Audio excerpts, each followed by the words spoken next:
comfortable or more cookie ko my cookies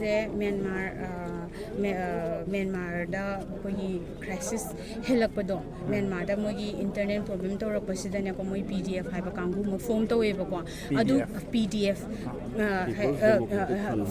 People's Democratic Front haiba asida cookie na namme bana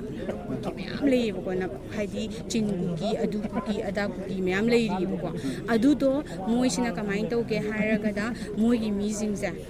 train je India Burma border side sida tawredana aduga any attack tawra matung sida moje India da sangjalaga laiye bako aduga Assam Rifles award we moi layena action lokhote action je karam kanda lokholakani when kari haitare moina thabo am season redana aduda plan fail oiba matam do aduda moina season na doiba blackmail yes adu maina tawdoiba aduga moije ai kari haitare Aadhaar card se Moreh da thingi kapa thingare ko migrants lakhre haraga thingare ba adubu khunja dum hengalaga Aadhaar card pairi ba chingthui ba kamaina chingthui no har kanda moidi kari haitare ningthau ama form tawrani chief sip ama form tawrani ADC dagi ra kadai dino ayaba ma lawrani ko kana dino ayaba lawrani ADC haigira kana haigira moi mantri dagi ayaba ma lawrani higher authority dagi ada ayaba ma lawrani adu matungda moidi call ama tawda Aadhaar card kapalai ba aduna Aadhaar card copy Aadhaar card chingthui and they became in kainogi Indian citizen oira khare mayam maiteron khangang bangam da ba Hindi hai da ba English hai da mayam yawe aduda aju mayam yawe ko aduga hantak se moi kamai to ke da moina sauri se kaino hai kanda reserve forest ki mayam takhai ra idana adu mo gi su compensation su pi ri ni pi bu su lei ri pi ba ya da ba jaga da na kamai pi doi no ba adugi oina moina main oina sawani aduga moina government da taina ba ngam daraga maitai akoi da moina micham do na taina ba za da taina bani moina tawri se khangaba adu moi akoi hantaki 2000 kaya vote lepa hokip na vote lepase asida akoi vote thadaba phangde che du ma tan explain to express ade bo thada ba yi right pi da ko to hoi pi de moi nungai na lehel noi nungai na leyo akoi na thokpa adum tawni hairaga moi akoi ama bung nam hokde hoi am thada de bo aduga akoi di kamaina lei haida ngayok chapu da lei akoi di khangaba akoi na kaigumba het masa phongto ke tawredana army jina changa ga moi mi changa ga akoi dum phara phuba dum ai tawyo kun pa jin de tawdra loina oi tawi sidi saki sabon ne sidi ado nga sai bo thada da mi ngam gi maming je new lawyer na ta mami Moreh pum na kanam ta thada de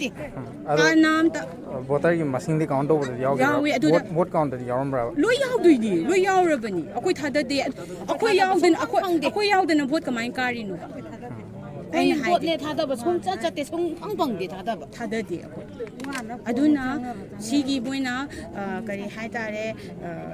masagi lam natana masagi lam talak pa ja asida central government na de state government to min lei jai pura nga e hai maitai macha khoi da sum unjan ji kyang so gi ji hoina bot thada phang ji kui bi de phang kaino matam da di phang ai ko korungi matam da di thadarami ko adu da matung nei thada ba phangdre ta ma hum lakum da suwe khangge koina aina khangak padi ko aina experience lai badi ko ai atai de hire comments pi bang amaroi kaigino da ai matam da ai lai tambagi mapan da lei ko adu bu aina handak sahi gi vote se asidi ako kanam ta thada de ako imung ju thada de atai ju thada de nungai na layo hai thada bagi athra lai ti ji hoina si handak ki na ta mamang da thada phang gi de phang mamang da su ne mamang da makai phang phangi khara makai phang di ana mana di ko mamang iche ko mamang da di ko dum thadarami du eastern sign ground eastern da sa thadarami loi thadarami hantak sidi ko sung da thada ba phang da khara thasta thada da hantak moina tawri ja hantak khatana te kukina tawri ja adagi akoi gi police state force haire power am ta pibi dare moida nongmai onjhala kape ngasi mi ma khulai ga kona na kape phare haire ji ko phaba su yawi phari mi student union student ni aduni hairaga onana ulta case toraga adum thaduki sungmoi di sunga jail da sungai leidare ado iche mamang da chai omai yama da yum Moreh da yum mai thaba ko pe matang to ge yum mai di thade amadi thai ko adoi raga su leiriba pot loina chingthoga mai thai ai isama ki su loi yawi ꯍꯟꯗꯛꯁꯨ ꯂꯣꯏ ꯌꯥꯎ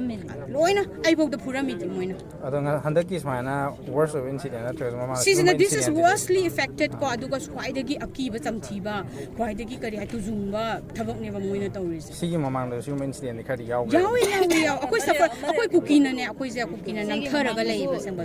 ꯇꯧꯈ꯭ꯔꯦꯗ ꯇꯧꯈ꯭ꯔꯦ 1995ꯇꯅꯦ ꯑꯗꯨꯗ ꯃꯟꯗ꯭ꯔꯥꯖꯤꯒ ꯁꯨꯃꯥꯏꯅ ꯏꯔꯥꯡ ꯊꯣꯛꯅꯔꯕ ꯑꯗꯨꯕꯨꯗꯤ ꯇꯧꯋꯦꯕꯀꯣ ꯑꯗꯨ ꯇꯧꯔꯒꯁꯨ ꯑꯗꯨꯗꯗꯤ ꯈꯔ ꯕꯦꯂꯦꯟꯁ ꯂꯩꯅꯔꯤꯗꯅꯀꯣ ꯏꯔꯥꯡ ꯊꯣꯛꯅꯔ ꯃꯇꯨꯡꯗ ꯅꯣꯡꯉꯥꯜꯂꯒ ꯑꯗꯨꯝ ꯍꯟꯖꯜꯂꯦ ꯑꯌꯥꯝꯕꯅ ꯃꯟꯗ꯭ꯔꯥꯖꯤꯗ ꯍꯟꯗꯛꯀꯤꯁꯤꯅꯤ ꯍꯟꯗꯛꯁꯤꯅ ꯈ꯭ꯋꯥꯏꯗꯒꯤ ꯀꯩꯅꯣ ꯇꯧꯔꯤꯁꯦ ꯑꯗꯨꯅ ꯃꯣꯏꯅ ꯔꯤꯖꯥꯔቬꯁꯟ ꯐꯣꯔꯦꯁꯇꯨꯗ ꯃꯣꯏꯅ ꯌꯨꯝ ꯊꯥꯖꯟꯒꯦ ꯑꯗꯨ ꯁꯥꯖꯟꯒꯦ ꯄꯣꯄꯤ ꯊꯥꯒꯦ ꯌꯥꯗ꯭ꯔꯒ ꯃꯩꯇꯩ ꯑꯩꯈꯣꯏꯗ ꯇꯥꯏꯅꯔꯤꯁꯦ ꯀꯔꯤꯒꯤꯅꯣꯕ ꯑꯗꯨꯒ ꯁꯤꯗ ꯁꯦꯟꯇ꯭ꯔꯦꯜ ꯒꯣꯔꯃꯦꯟꯁꯤꯅ ꯇꯨꯃꯤꯟꯅ ꯂꯩꯔꯤꯁꯦ ꯃꯣꯏ ꯃꯤꯆꯪ ꯆꯪꯉꯒ ꯍꯧꯖꯤꯛꯄꯨ ꯀꯔꯤꯝꯐꯧ ꯇꯧꯗꯔꯤꯅꯦ ꯑꯗꯨꯒ ꯃꯣꯏꯅ ꯁꯥꯕ ꯌꯨꯝꯁꯤꯗꯤ ꯑꯩꯈꯣꯏ ꯁꯨꯡꯂꯩ ꯂꯩꯔꯣ ꯁꯨꯡꯂꯩ ꯍꯦꯛ ꯂꯩꯔꯣ ꯃꯣꯏꯅ ꯁꯥꯔꯤꯕ ꯌꯨꯝꯁꯦ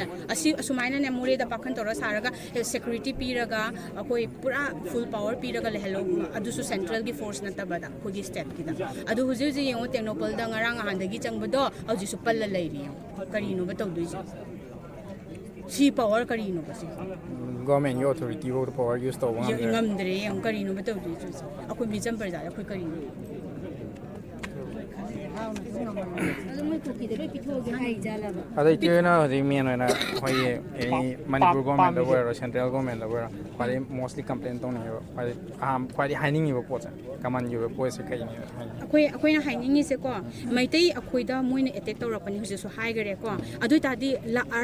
ꯂꯥꯜꯂꯤꯕ ꯃꯤꯁꯦ ꯃꯣꯏꯁꯦ ꯀꯔꯤ ꯇꯧꯕꯩ ꯄꯅꯤꯁꯃꯦꯟ ꯄꯤꯗꯔꯤꯅꯣ ꯑꯩꯅ ꯍꯥꯏꯁꯦ ꯑꯗꯨꯒ ꯂꯣꯁꯦ ꯀꯔꯤꯒꯤꯅꯣꯕ ꯑꯩꯈꯣꯏ ꯃꯩꯇꯩꯗ ꯈꯛꯇ ꯑꯄ꯭ꯂꯥꯏ ꯇꯧꯔꯤꯁꯦ ꯑꯩꯈꯣꯏꯅ ꯀꯩꯅꯣꯝ ꯊꯨꯒꯥꯏꯔꯗꯤ ꯑꯩꯈꯣꯏ ꯐꯥ ꯀꯣꯜ ꯇꯧꯔꯒ ꯀꯨꯀꯤꯅ ꯃꯤ ꯍꯥꯠꯄꯗꯤ ꯐꯥꯗꯦ ꯀꯔꯤꯒꯤꯅꯣ ꯃꯤ ꯔꯦꯞ ꯇꯧꯕꯗꯤ ꯀꯔꯤꯒꯤ ꯊꯤꯒꯠꯇꯤꯅꯣ ꯑꯩꯅ ꯍꯥꯏꯗꯤ ꯑꯗꯨꯗꯣ ꯆꯞ ꯃꯥꯟꯅꯅ ꯂꯣꯁꯦ ꯂꯣ ꯏꯁ ꯐꯣꯔ ꯑꯦꯚ꯭ꯔꯤ ꯋꯥꯟ ꯀꯣ ꯑꯗꯨꯅ ꯑꯦꯚ꯭ꯔꯤ ꯋꯥꯟ ꯁꯨꯗ ꯏꯟꯖꯣꯏ ꯏꯀ꯭ꯋꯦꯜ ꯂꯣ ꯀꯩꯒꯤꯅꯣꯕ ꯄꯅꯤꯁ ꯇꯧꯕ ꯇꯥꯕꯅꯤ